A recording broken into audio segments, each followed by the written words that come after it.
سڵاوتان لێبێت بینەرانی خۆشەویستی تەلەڤیزیۆنی کۆمەڵە لەم بەشە لە بەرنامەکەماندا میوانداری هاوڕێکەریم ئەمانی ئەنجامی کۆمیسیای ناوەندی کۆمەڵە دەبین و سەبارەت بە دوایین زانیاریەکان سەبارەت بە مەرگی مەحسا ئەمینی وتوێژێکمان دەبێت. هاوڕێکەریم سڵاو لێبێت و سپاس بۆ بەشداری لەم بەرنامەیە. دوایین زانیاریەکان سەبارەت بە کارەساتی مەرگی مەحسا ئەمینیمان ئەگەر دەکرێت بۆمان بخەنە ڕوو. زۆر سپاس هاوڕێکەوانجان بۆ داوەتی ئێمە بۆ وتوێژە. سەبارەت بە و ڕووداوە هەروەک بینەران و ئێوەیش ئاگادارن چەند ڕۆژێکە لە تۆڕە کۆمەڵایەتیەکان لە ڕاگەیەنەرەکانەوە دەنگدانەوەیەکی بەرفراوانی بووە. ڕووداوەکە ئاوا بووە کە چەند ڕۆژ لەوە پێش کچێک بە ناوی مەحسا ئەمینی ناسراو بە ژینا لەگەڵ خانەوادەکەیدا سەردانی تاران دەکەن، سەفەرێک دەکەن بۆ تاران. بەڵام لە تاران لە عینی سەفەرەکەیاندا لەلایەن گەشتی ئرشادەوە مزاحمەتیان بۆ ئیجاد دەکرێت، پێشیان پێدەگیرەوە گۆیا بە بیانوی ئەوەی کە جلوبەرجی نەشیاوی لەبەردا بووە، حیجابی ڕعایەت نەکردووە، ئەزیێت و ئازاریان دەکەن کولی بنەماڵەکەەوە. بە جۆرێک لە جۆرەکان مەحسا لە خانەوادەکەی دەڕفێنن و دەیبەن بۆ ناوەندێکی گرتنگە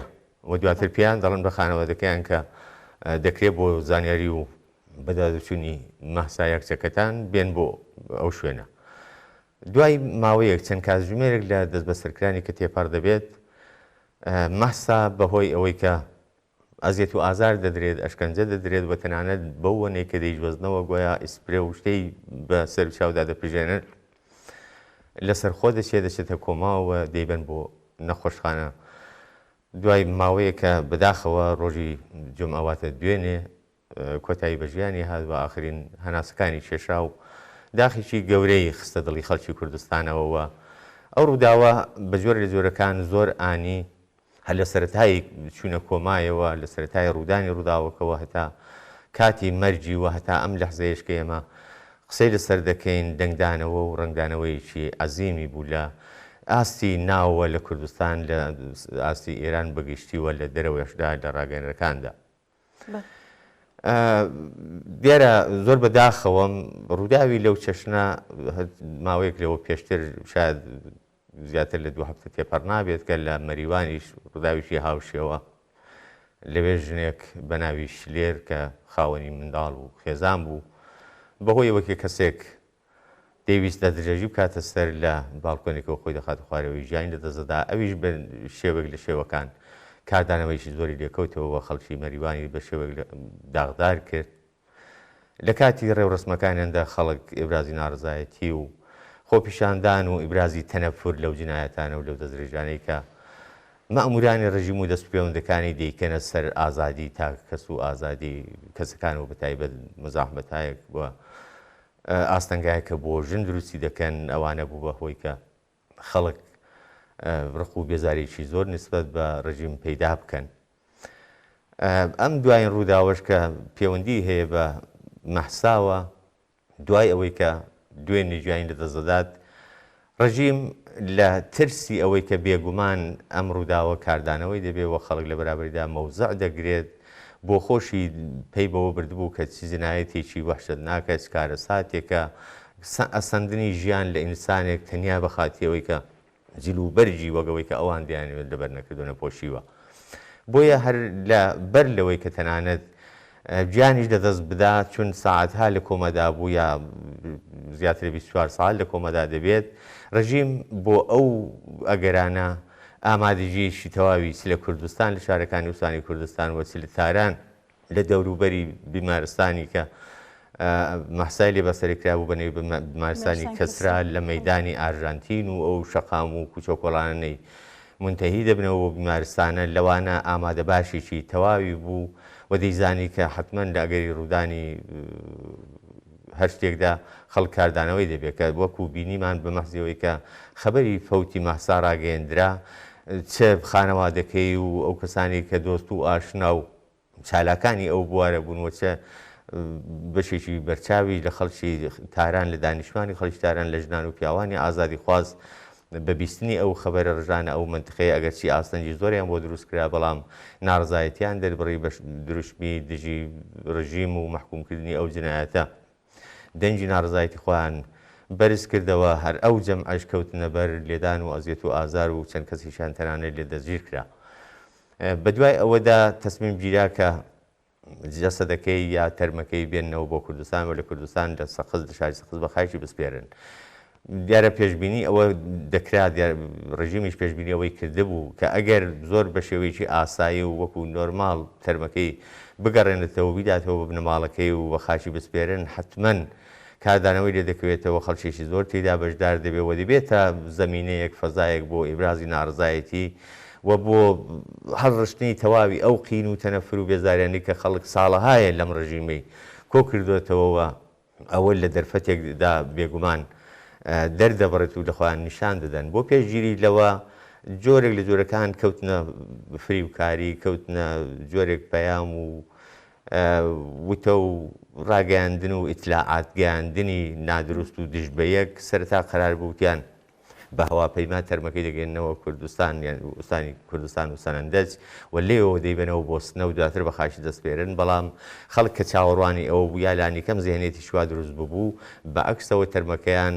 هەر ئەم شەو ناردەوە تەورێز و لە تەورێزەوە زۆر بە خێرایی بە میاندوا و بۆکان و لەو مەسیرەوە گەیاندیانەوە شاری سەقز. ئەوڵەکان قەرار بوو بنەماڵەکەی لە گۆڕستانێک بە نێوی گۆڕستانی شاناس تەرمەکەی بە خاک بسپێرن، بەڵام دیارە ئیجازەی ئەوان پێنەدان لەو مەسیدا کە خەڵکیشی هێزگار زۆر بە ئیستیقبالی تەرمەکەەوە دەچێت بەشداری دەکەن و هەر ئەوەش دەبێتە مەیدانێک بۆ دەربڕینی شعار و دروشم و ناڕزایەتی خەڵک. مەسیری چوون بۆ گۆڕستانەکە دەگۆڕدرێەوە نهایەتەن سەر لە گۆڕستانیشی دیکە بە ناوی گۆڕستانی ئایچی دەردێنن کە ڕژیم مەدینەزەری بوو تەرمەکە لەوێ بە خاک بسپێرن. دیارە خانەوادەکەی پێگیارن کردبوو کە هەر شەو ساعتی بەری بەیانی ساعت 6:30 شتە بە خاشی بسپێرن، بەڵام ڕژیم ئیجازەی ئەوەی نەدابووە لە نهایەتدا لەو ساعتی 10 بۆ 10:30 شتەی کاتی ئێران بە خاشیان سپارد. ئەوەی کە جێگای سەرنج بوو سەرڕای هەموو ئەو ئاستەنگ و مەحدودیەت و بربەستانەی کە ڕژیم لە سەرەتادا بەرنامەی بۆ داڕشتە بوو دروستی کردبوو بۆ بەشداری نەکردنی خەڵک. بەڵام ئەوەی کە دیتمان لە تۆڕە کۆمەڵایەتەکاندا لەو ویدۆ فیلم و تەسویرانێک کە بڵاو کراوەوە گزارشانێک کە بەدەست گەیشتون خەڵکێکی هێزگار زۆر بەشداریان کرد لە مەراسمێکی زۆر گەرم و گوردا بە خاچیان سپارد. دروشمی دژ بە ڕژیم پترایەوە چ لەو ڕێوڕسمەکەیدا چ لە تاران لە عینکادا وەرگرتنەوەی تەرمەکەی. ڕووداوەکان هەتا ئێستا ئەوە بوون دوای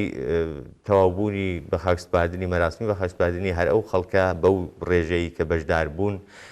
مەسیری حرەکەتەکەیان دەگۆڕن بەرەو فەرمانداری شاری سەقز دەچن کە لەو مەسیرەدا بەدەلیل لەوەی کە دروشم بە دژی ڕژیم دەوترێتەوە خەڵکیێکی زۆر بە تووڕەیی بەشداری ئەو حرەکەتەیە قین و بێزاری خۆیان نسبەت بە ڕژیم دەردەبڕن بە ئاشکرا لەلایەن مەئموران و مەئمورانی ئینتیزامی و مەئموران سەر بە سوپا و ناوەندە ئینتیزامیەکانەوە تەقەیان بەسرا دەکرێت چ بەسا بریندار و شتی بوو بێت، بەڵام تا ئێستا خەبەرێکی مۆسەق سەبارەت بە برینداربوونی ئەگەری ڕێژەی بریندارەکان باز نەکراوە. هەتا ئەو کاتێکەیە مەقسە دەکەین وەزیەتی شاری سنە سەقز بە تایبەتی و زۆرێک لە شارەکانی کوردستانیش جۆرەکان متەشەنەجیەوە لە ژێر کاریگەری ئەو ڕووداوەدایە خەڵک زۆر بەخەمەوەیە و چاوەڕوانی ئەوە دەکرێت کە لە ڕۆژانی داهاتوودا بە جۆرێکی دیکە بۆ تۆڵەسەندنەوە یا بۆ مەحکومکردنی ئەو کردە و جینایەتکارانەیە حرەکەتێک لە خۆیان نیشان بدەن خەڵک. هاوڕێکەریم هەروەکو ئاگادارن و بڵاویش بووتەوە کۆمیسیۆنی ناوەندی کۆمەڵە بانگەوازێکی بۆ مانگرتنی گشتی بۆ ڕۆژی دووشەمە بڵاو کردوێتەوە. لەم بارەوە ڕوو بە بینەرانی تەلەڤیزیۆنی کۆمەڵە و ڕوو بە خەڵکی کوردستان چیەڵێ؟ هەروەک ڕاگەیاندنەکە زۆر گویایە، ڕاگەیاندنەکە لە کاتێکدا یا بانگەوازەکە لە کاتێکدا دەرکراوە ڕوو بە خەڵک کە باسی ئەم ڕووداوە دەکەین. ڕاستە و خۆ پەیوەندی بەم ڕووداوەیە دەرچی ئەوە کراوە کە خەڵکی کوردستان بە تایبەتی و خەڵکی ئێران بەگشتی ساڵەهایە بەدەست ئەم ڕژیمەوە زاڵە هاتوون لە هەر فەزایەک لە هەر ئیمکانێک کە بۆیان بڕەخسێت زەمینە فەراهەمە بۆ ئەوەی کە ڕق و تووڕەی خۆیان دژ بەو ڕژیمە دەرببڕن. ئەوەی کە لە هەڵاوادنی جنسیەوەتیەوەیە لە بێمافیەوەیە لە بەرخورد بە ژنانەوەیە مەسلەی حیجابە مەسلەی بێکاری گرانی هەڵاوسان ئەدام کوشتنی کۆڵبەر زۆر مەوارد هەیە کە ڕۆژمەڕە ئێمە شاهدی دووپاتبوونەوە و تەکراربوونەوەی هەر ڕۆژەیانین بۆیە هەمووی ئەوانە جۆرێک شەپۆلێک لە ڕق و تووڕەیی لە دڵی خەڵکدا پۆنگ داوەتەوە جێی خۆیەتی کە خەڵک لە مەختەیەکدا لە زەمانێکدا بەم ڕژیمە بڵێ ئیتر بەسە ئاوا بێباکانە بۆت نییە و ناتوانی بە ئاسانی دەستبەری ژیان لە خەڵک بستێنی بە ئاسانی دەستبەری دەخالت لە ژیانی تایبەتی خەڵکدا بکەیت دەخالت لە ئوموری خصوصی تاکەکاندا وەک شکۆرەترین شت جۆری لەبەرکردنی جلوبەرگە بکەیت بۆیە تەشکیلاتی کۆمەڵە وەکو جەریانێک کە خۆی بە بەشێک لە هەموو دەرد و مەرارەتەکانی ئەو کۆمەلگایە دەزانێ و هەمیشە بە دەربەست بووە لە بەرابەر هەر ڕووداوێک و هەر ئەگەرێکە لە ناو کۆمەلگادا ڕوویداوە ئەم جارەش بەپێی بە دەربەستی خۆی بەپێی هەست بە مەسئولیەتی خۆی بەپێی تەشخیصی هەلو مەرجەکە